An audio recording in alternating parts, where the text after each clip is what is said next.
Boss ಎಲ್ರಿಗೂ ಕೂಡ ನಮಸ್ಕಾರ. ಎಲ್ಲರೂ ಕೂಡ ರೆಡಿ ಆಗಿದ್ದೀರಾ ಅನ್ಕೊಂಡಿದ್ದೀನಿ. ಇಂಡಿಯಾ ವರ್ಸಸ್ ನ್ಯೂಜಿಲೆಂಡ್ ಫೈನಲ್ ಮ್ಯಾಚ್ಗೆ ಯಾರು ಟ್ರೋಫಿಗೆ ಮುತ್ತಿಡಲಿದ್ದಾರೆ, ಹಾಗೆ ಅಹಮದಾಬಾದ್ ಪಿಚ್ ಬಂದ್ಬಿಟ್ಟು ಯಾರಿಗೆ ಸಹಕಾರಿಯಾಗಲಿದೆ, ಇನ್ನು ನ್ಯೂಜಿಲೆಂಡ್ ತಂಡದಲ್ಲಿ ಬಂದ್ಬಿಟ್ಟು ವೀಕ್ ಪಾಯಿಂಟ್ ಯಾವುದು, ಹಾಗೆ ಅವರ ಸ್ಟ್ರಾಂಗೆಸ್ಟ್ ಪಾಯಿಂಟ್ ಯಾವುದು, ಇನ್ನು ನಮ್ಮ ಟೀಮ್ ಇಂಡಿಯಾದು ಬಂದ್ಬಿಟ್ಟು ಸ್ಟ್ರಾಂಗೆಸ್ಟ್ ಪಾಯಿಂಟ್ ಯಾವುದು, ನಮ್ಮ ಕೀ ಪ್ಲೇಯರ್ಸ್ ಯಾರ್ಯಾರು, ಹಾಗೆ ಯಾರು ಟೀಮ್ ಇಂಡಿಯಾ ಪರವಾಗಿ ಗೇಮನ್ನು ಚೇಂಜ್ ಮಾಡ್ತಾರೆ, ಇನ್ನು ಪಿಚ್ ಬಂದ್ಬಿಟ್ಟು ಬ್ಯಾಟರ್ಗೆ ಹೆಲ್ಪ್ ಆಗುತ್ತೋ ಅಥವಾ ಬೌಲರ್ಗಳಿಗೆ ಹೆಲ್ಪ್ ಆಗುತ್ತಾ, ಆ್ಯಂಡ್ ಅದರಲ್ಲೂ ಮತ್ತು ಸ್ಪಿನ್ನರ್ಗಳಿಗೆ ಹೆಲ್ಪ್ ಆಗುತ್ತಾ ಅಂತೇಳಿ ಬನ್ನಿ ನೋಡ್ಕೊಂಬರೋಣ.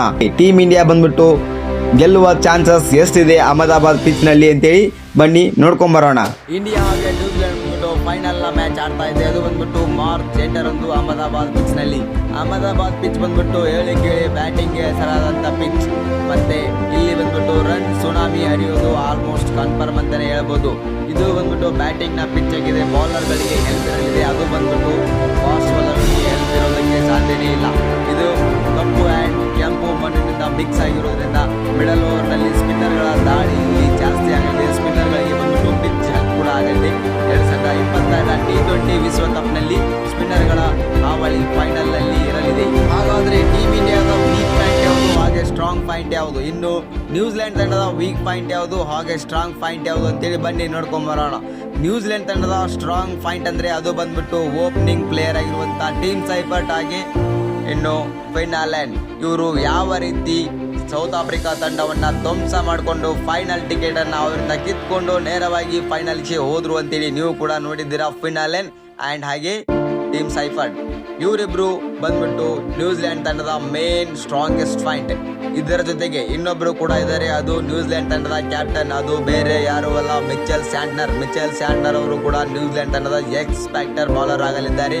ಇನ್ನು ಅಹಮದಾಬಾದ್ ಪಿಚ್ ಬಂದ್ಬಿಟ್ಟು ಟರ್ನ್ ಕೂಡ ಪಡೆಯಲಿದೆ, ಹಾಗೆ ಬಿಗ್ ಗ್ರೌಂಡ್ ಆಗಿರೋದ್ರಿಂದ ಮಿಚೆಲ್ ಸ್ಯಾಂಟ್ನರ್ ಅವರು ಕೂಡ ಟೀಮ್ ಇಂಡಿಯಾಗೆ ಕಾಡುವ ಚಾನ್ಸಸ್ ಬಂದ್ಬಿಟ್ಟು ತುಂಬಾನೇ ಜಾಸ್ತಿ ಇರುತ್ತೆ.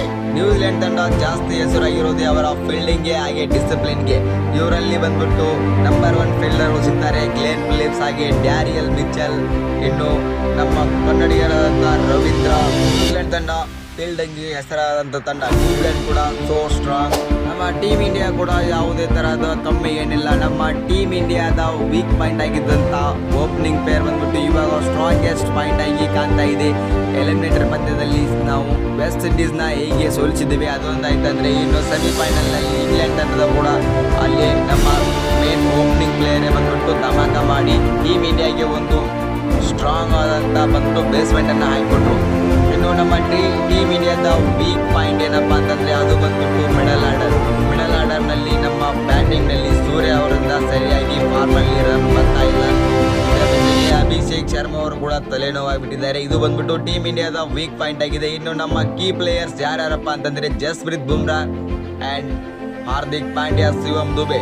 ಇವರು ಬಂದ್ಬಿಟ್ಟು ಯಾವಾಗ ಬೇಕಾದರೂ ಮ್ಯಾಚನ್ನು ಚೇಂಜ್ ಮಾಡುವಂಥ ಪ್ಲೇಯರ್ಗಳಾಗಿದ್ದಾರೆ ಟೀಮ್ ಇಂಡಿಯಾದ ಪರವಾಗಿ. ಟೀಮ್ ಇಂಡಿಯಾ ಬಂದ್ಬಿಟ್ಟು ಚಾಂಪಿಯನ್ಸ್ ಆದರೆ ಪ್ಲೇಯರ್ ಆಫ್ ದಿ ಮ್ಯಾಚ್ ಯಾರು ಪಡೆದುಕೊಳ್ತಾರೆ ಗೊತ್ತಾ? ಪ್ಲೇಯರ್ ಆಫ್ ದಿ ಮ್ಯಾಚ್ ನನಗನ್ಸುತ್ತೆ ಕುಲ್ದೀಪ್ ಯಾದವ್ ಅವರು ಪಡೆದುಕೊಳ್ತಾರೆ. ಕುಲ್ದೀಪ್ ಯಾದವ್ ಅವರು ಬಂದ್ಬಿಟ್ಟು 11ನಲ್ಲಿ ಬರೋ ಚಾನ್ಸಸ್ ಜಾಸ್ತಿನೇ ಇದೆ. ಹಾಗೆ ನಿಮಗೇನನ್ಸುತ್ತೆ ಯಾರು ಪ್ಲೇಯರ್ ಆಫ್ ದಿ ಮ್ಯಾಚನ್ನು ಪಡೆದುಕೊಳ್ತಾರೆ, ಹಾಗೆ ಯಾವ ಟೀಮ್ ಬಂದ್ಬಿಟ್ಟು ವಿನ್ ಆಗುತ್ತೆ ಅಂತೇಳಿ ನೀವು ಕಮೆಂಟ್ ಬಾಕ್ಸ್ನಲ್ಲಿಯೂ ಕೂಡ ಕಮೆಂಟ್ ಮಾಡಿ ತಿಳಿಸಿ. ಹಾಗೆ ಇದೇ ಥರದ ಕ್ರಿಕೆಟ್ ಅಪ್ಡೇಟ್ಗಳಿಗಾಗಿ ನೀವು ನಮ್ಮ ಚಾನಲನ್ನು ಸಬ್ಸ್ಕ್ರೈಬ್ ಕೂಡ ಮಾಡ್ಕೊಳ್ಳೋದನ್ನು ಮರಿಬೇಡಿ.